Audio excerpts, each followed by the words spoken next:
12,000 খরচ হয়েছে। আশা করা যায় এসে আমি 1.5 লাখ থেকে 2 লাখ টাকা বেচা কেনা হবে আমার। উচ্চ ফলনশীল গ্রীষ্মকালীন উস্তে চাষে সফল হয়েছেন মিজানুর রহমান মিজান। তিনি 30 শতক জমিতে উস্তে চাষ করেন। বিনা খরচে ফলনও ভালো দেখা দিয়েছে। এ চাষাবাদে তার তেমন কোনো খরচ হয়নি। মিজানের আশা, গ্রীষ্মকালীন এ উস্তে চাষে তিনি বাজিমাত করবেন। মোহাম্মদ মিজানুর রহমান মিজান যশোরের মনিরামপুর উপজেলার পলাশী গ্রামের বাসিন্দা। প্রবাস ফেরত মিজান এখন রীতিমতো একজন কৃষি উদ্যোক্তা ও গুণী কৃষক হিসেবে এলাকাতে পরিচিত। মিজান গত 1 মাস ধরে উস্তে উঠাচ্ছেন। তিনি প্রতি সপ্তাহে 4 থেকে 5 মণ করে উস্তে ওঠান। বর্তমান বাজার দর ভালো। গাছে যে পরিমাণ ফুল ফল রয়েছে তাতে আগামী 3 মাস উস্তে তুলতে পারবেন তিনি অনায়াসে।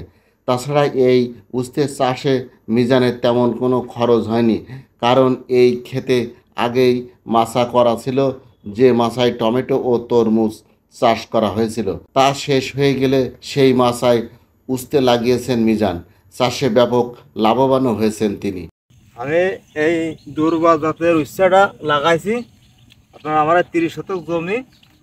প্রথম এতে চাষ করি আপনার হচ্ছে তরমুজের চাষ, তারপরে টমেটোর চাষ, এই বানাই আর কি। এই মাছায় চাষ করি, পরবর্তীতে শসা দিই, শসার পরে আছে এই দুর্বা জাতের চাষটা করি। দুর্বার হচ্ছে এটা অনেক অনেক লাভজনক চাষ এবং অনেক ফলনশীল, খুব সুন্দর, বাজারজাত ভালো, বাজারজাত ভালো হয় খুব। একবারে আমি 4টে চাষ করতেছি, 4টে আবাদ নিলাম। অনেক লাভজনক চাষ। আশা করা যাচ্ছে আমার অনেক লাভ হবে। বাজারজাত ভালো। 80 টাকা, 90 টাকা, 100 টাকা পর্যন্ত পাইকারি এখন। প্রত্যেক চালান 3 মণ, 4 মণ, 2 মণ এরকম ওঠে। খুবই লাভজনক চাষ।